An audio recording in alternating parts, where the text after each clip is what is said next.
அனைவருக்கும் வணக்கம். ரிதன்யா இறப்பதற்கு முன்பு தன்னுடைய சாவுக்கு என்ன காரணம், யார் காரணம் என்று தன்னுடைய தந்தைக்கு வாட்ஸ்அப் மூலமாக ஆடியோ அனுப்பியும், ஆடியோ அறிக்கையும் மருத்துவ அறிக்கையும் மாறியது ஏன்? நீதிமன்றத்தில் என்ன நடந்தது?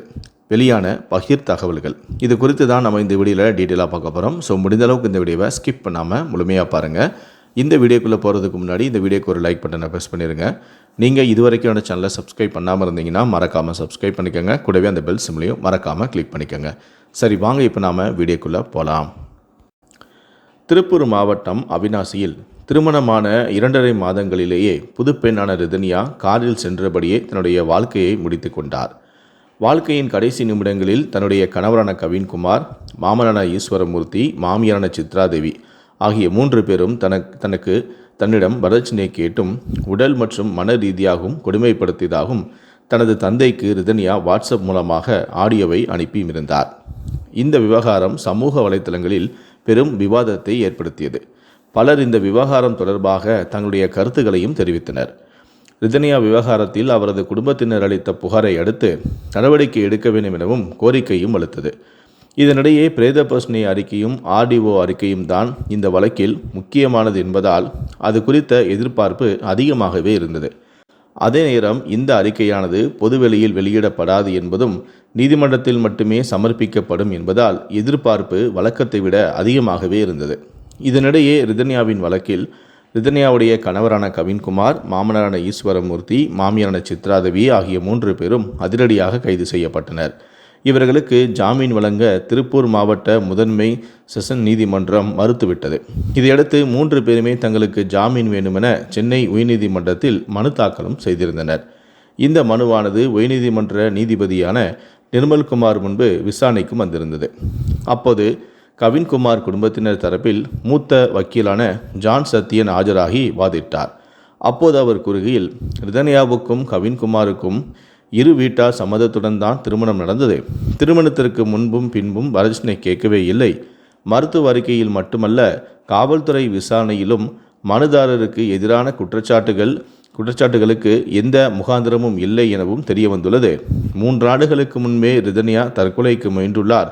எனவே ஜாமீன் வழங்க வேண்டும் எனவும், இரு தரப்பும் பொருளாதாரத்தில் சம அளவில் இருப்பதால் கவின் குடும்பத்தார் வரதட்சணையை கேட்கவில்லை எனவும் அவர் வாதிட்டார். இதையடுத்து ரிதன்யாவின் தந்தை தரப்பில் ஆஜரான மூத்த வக்கீலான அபுடுகுமார் ராஜரத்னம் ஆஜராகி வாதிட்டார்.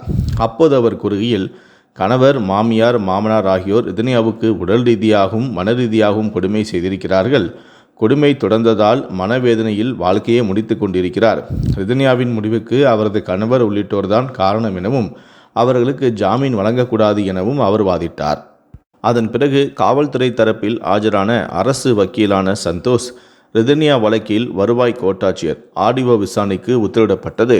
அவர் விசாரணை நடத்தி வரதட்சணை கொடுமை நடக்கவில்லை என்று அறிக்கை அளித்தும் இருக்கிறார். மேலும் பிரேத பரிசோதனை அறிக்கையிலும் ரிதன்யா உடல் ரீதியாக துன்புறுத்தப்படவில்லை என்று முதல் கட்டமாக தெரிய வந்திருக்கிறது எனவும், தடவிய அறிவியல் அறிக்கை உள்ளிட்ட அறிக்கைகள் 2 வாரத்துக்குள் வந்துவிடும் எனவும் கூறினார். அதனைத் தொடர்ந்து பிரேத பரிசோதனை அறிக்கையை ஆய்வு செய்த நீதிபதி, அறிக்கை போதுமான தகவலுடன் முழுமையாக இல்லை என தன்னுடைய அதிருப்தியை தெரிவித்தார். மேலும் ரிதன்யா உடல் ரீதியாக துன்புறுத்தப்பட்டதாக அறிக்கையில் குறிப்பிடப்படவில்லையே எனவும், ரிதன்யாவின் ஆடியோ பதிவு என்னானது, அந்த ஆடியோ அவரது போனில் தான் ரெக்கார்ட் செய்யப்பட்டதா எனவும் நீதிபதி அடுக்கடுக்கான கேள்விகளையும் எழுப்பினார். இதற்கு பதிலளித்த காவல்துறை தரப்பு வழக்கறிஞரான சந்தோஷ், ரிதன்யாவின் போனில்தான் அந்த ஆடியோ ரெக்கார்ட் செய்யப்பட்டது உறுதி செய்யப்பட்டிருக்கிறது எனவும், ரிதன்யா, கவின் இருவரின் செல்போன்களும் தடவியல் சோதனைக்கு அனுப்பப்பட்டு உள்ளதாகவும் அதன் அறிக்கை 10 நாட்களுக்குள் கிடைக்கும் எனவும் தெரிவித்தார். மேலும் சமூக வலைத்தள கணக்குகளும் ஆய்வுக்கு உட்படுத்தப்பட்டுள்ளதாகவும், ரிதன்யாவுடன் படித்தவர்கள் உறவினர்களிடம் வாக்குமூலம் பெற வேண்டியுள்ளதாகவும் காவல்துறை தரப்பு வழக்கறிஞர் கூறினார். இதையடுத்து தடவியல் அறிக்கைகளை தாக்கல் செய்ய உத்தரவிட்ட நீதிபதி இந்த விசாரணையை ஆகஸ்ட் 14ஆம் தேதிக்கு ஒத்தியும் வைத்தார். இந்த நிலையில்தான் இந்த வழக்கு குறித்து பலரும் சமூக வலைத்தளங்களில் சில கேள்விகளையும் எழுப்பி வருகிறார்கள். அதன்படி ரிதன்யாவை தனக்கு வரதட்சணை மற்றும் உடல் ரீதியான துன்புறுத்தல்கள் நடந்திருப்பதாக கூறிய பின்னரும் கூட ஏன் வரதட்சணை கொடுமை நடக்கவில்லை என்று ஆடியோ அறிக்கை வந்துள்ளது என்றும், பிரேத பரிசோதனை அறிக்கையில் கூட உடல் ரீதியாக துன்புறுத்தல் நடக்கவில்லை என்றும் அறிக்கை வந்துள்ளது எனவும் கேள்விகளையும் எழுப்பியுள்ளனர். ஒரு பெண் தனது கடைசி நிமிடத்தில் கூறியவற்றை ஆதாரமாக அரசு தரப்பு எடுக்கவில்லையா என்றும் நெட்டிசன்கள் கேள்வி எழுப்புகிறார்கள். ரிதன்யா வழக்கை பொறுத்தவரை முன்னாள் ஐஜியான பொன் மாணிக்கவேல் எந்த கொம்பனாலும் இந்த வழக்கில் உள்ள ஆதாரங்களை உடைக்க முடியாது என்றும் கூறியிருந்தார். ஆனாலும் அறிக்கைகள் மாறி வந்திருப்பதைக் கண்டு ரிதன்யாவின் பெற்றோர்கள் தரப்பினும் கடும் அதிருப்தியில் இருந்து வருகிறார்கள். ரிதன்யாவின் வழக்கு விசாரணையில் நடந்து வரும் விஷயங்கள் மற்றும் நீதிமன்றத்தில் தாக்கல் செய்த போலீஸ் அறிக்கையால் அதிருப்தியில் உள்ள ரிதன்யாவின் தந்தையான அண்ணாதுரை முதல்வரின் தனிப்பிரிவிலும் புகார் கொடுத்தும் உள்ளார். அதில் மகளுக்கு உண்மையிலேயே என்ன நடந்தது என்பதையும் விளக்கியுள்ளார். தனது மகள் வரதட்சணை கொடுமையால் வாழ்க்கையை முடித்து கொண்டதாக குற்றம் சாட்டியுள்ள ரிதன்யாவின் தந்தையான அண்ணாதுரை, ரிதன்யா தனது கணவனால் எப்படியெல்லாம் அத்துமீறல்களுக்கும் கொடுமைகளுக்கும் ஆளானார் என்பதை பற்றி தமிழக அரசிடம் அவரது தந்தையான அண்ணாதுரை முழுமையான விளக்கத்தை எழுத்து மூலமாக புகாராக அளித்தும் இருக்கிறார். கடந்த சில நாட்களுக்கு முன்பு தலைமைச் செயலகத்தில் உள்துறை செயலாளரிடம் கொடுத்த புகார் மனுவில் அவர் கூறியிருப்பது என்னவென்றால், எனது மகள் ரிதன்யாவை ஈஸ்வரமூர்த்தி சித்ராதேவி தம்பதியினரின் மகனான கவினுக்கு கடந்த 11/4/2025 அன்று திருமணம் செய்து வைத்தேன். இந்த திருமணத்திற்காக 300 சவரன் தங்க நகையும் 62 லட்சம் ரூபாய் மதிப்புள்ள சொகுசு கார் ஆகியவையும் சீதனமாக அளிக்கப்பட்டன.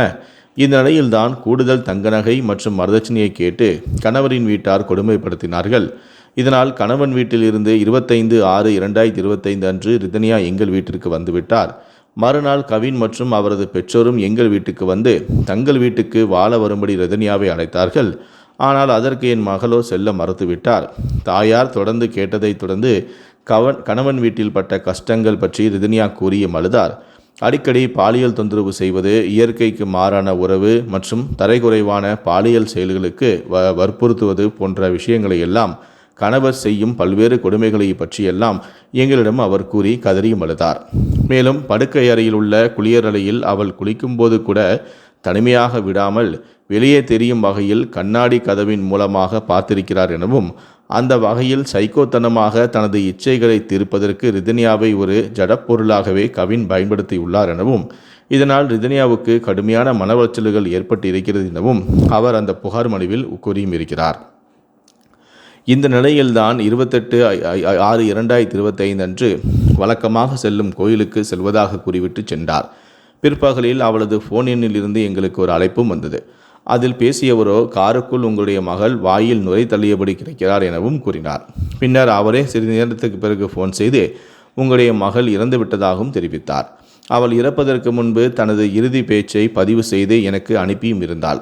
அதில் தனக்கு கவின் மற்றும் அவரது பெற்றோர்கள் மன மற்றும் உடல் ரீதியாக அளித்த துன்புறுத்தல்களை விளக்கியும் இருந்தார். இது தொடர்பாக கணவன் மற்றும் அவரது பெற்றோர்கள் மீது செய்யூர் போலீசில் பதிவு செய்யப்பட்ட வழக்கில் முதலில் ரிதன்யாவின் மரணம் சந்தேகத்திற்கு இடமான மரணமாகவே காட்டப்பட்டது. பின்னர் ஊடகங்களில் எனது மகளின் பேச்சுகள் வெளியான சூழலில் அதில் மாற்றம் கொண்டு வரப்பட்டு துன்புறுத்தல் மற்றும் தற்கொலைக்கு தூண்டுதல் என்ற குற்றங்கள் மட்டுமே சேர்க்கப்பட்டன. ஆனால் பாலியல் துன்புறுத்தல் குற்றத்தை அதில் போலீசார் சேர்க்கவும் இல்லை, வரதட்சணை கொடுமையையும் சேர்க்கவும் இல்லை.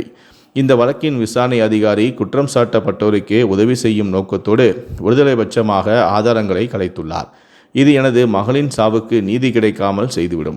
குற்றத்தை அம்பலப்படுத்தக்கூடிய கவினின் போனில் உள்ள தரவுகளை வேண்டுமென்றே தவிர்க்கிறார்கள். பிரேத பரிசோதனை அறிக்கையும் வேண்டுமென்றே காலதாமதப்படுத்துகிறார்கள். ரிதன்யா வேறு யாருடன் பேசினாள் என்பதற்கான பதிவுகளை பெற எந்த முயற்சியும் அவர்கள் எடுக்கவே இல்லை. ஆனால் எனது மகள் நிலையான மனநலம் இல்லாதவர் என்ற தவறான தகவல்கள் போலீஸும் குற்றச்சாட்டப்பட்டவரின் குடும்பத்தினரும் தீவிரமாக சமூக ஊடகங்கள் மூலமாக பரப்பியும் வருகிறார்கள். இந்த சூழ்நிலையில்தான் இந்த வழக்கை தற்போதுள்ள விசாரணை அதிகாரி நேர்மையாக விசாரிப்பாரா என்பதில் எங்களுக்கு சந்தேகம் ஏற்பட்டிருக்கிறது. எனவே இந்த வழக்கை உள்ளூர் அரசியல் தொடர்பு இல்லாத தனி விசாரணை அதிகாரியின் விசாரணைக்கு ஒப்படைக்கவும் வேண்டும். பிரேத பரிசோதனை அறிக்கையை உடனே அளிப்பதுடன் இந்த வழக்குக்கு தேவையான அனைத்து டிஜிட்டல் ஆதாரங்களும் பெறப்பட்டு விட்டதா என்பதையும் உறுதி செய்ய வேண்டும். பெண்கள் வன்முறை தடுப்புச் சட்டத்தின் கீழும் அவர்கள் மீது குற்றச்சாட்டை பதிவு செய்ய வேண்டும். இவ்வாறு அந்த மனுவில் அவர் கூறியிருந்தார். இதுபோன்ற ஒரு மனுவை தான் டிஜிபி அலுவலகத்திலும் அண்ணாதுரை அளித்தும் இருந்தார்.